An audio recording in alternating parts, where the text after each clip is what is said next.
ಅನ್ನದಾತ ಅನ್ನದಾತ ಯಜಮಾನ್ರೆ ಕೆಂಚಣ್ಣ ಹೊಲೆಯಲ್ಲಿ ಬರ್ತದೆ. ನಂದೇನೋ ಕೊಟ್ಟಿರೋದೇನೋ ಒಂದಿತ್ತು ನೋಡಪ್ಪ. ಆಯ್ತಣ್ಣ. ಬಹಳ ದಿನ ಆಯ್ತು. ಕೆಂಚಣ್ಣ 2-3 ವರ್ಷ ನೀರುಳ್ಳಿ ಹಾಕಿ ಸಾಲಗಾರ ಇದೆ, ತಿರ್ಗಿ ಯಾಕೆ ಹಾಕಕ್ಬಾರ್ದೆ? ಯಾಕೆ ಸ್ವಾಮಿ ಕೆಂಚಣ್ಣ ನಂಗೆ ಬಿಡ್ತಿದ್ಯಾ? ಈ ಬೆಳೆ ನೆನ್ಕೊಂಡು 2-3 ವರ್ಷದಿಂದ ಊರು ತುಂಬಾ ಸಾಲ ಮಾಡಿ ನೋಡ್ರಿ ಅವೆಲ್ಲ ಗೊತ್ತಿಲ್ಲ, ಇದೇ ಲಾಸ್ಟ್ ನೋಟಿಸು. ಒಂದು ವಾರದೊಳಗೆ ತಂದು ಕಟ್ಲೇಬೇಕು. ಈ ರಾಜಕಾರಣ ಕರೆಕ್ಟ್ ಆಗಿದ್ರೆ ನಮ್ಮಂತ ರೈತರು ಯಾಕೆ ನೋಡ್ಬೇಕು ಈ ಸತಿ ನೀರುಳ್ಳಿ ಏನ್ ಮಾಡುತ್ತೆ ಏನೋ ಚಂದ್ರಣ್ಣ. 2 ದಶಕಗಳಲ್ಲೇ ಕಂಡು ಕೇಳರಿಯದ ಬೆಲೆ ಕುಸಿತಕ್ಕೆ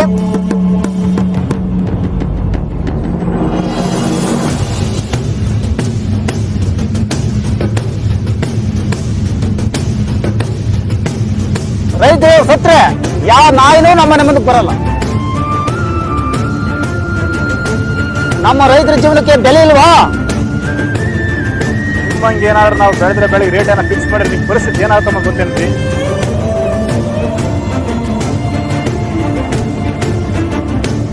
ಅನ್ನದಾತ ಅನ್ನದಾತ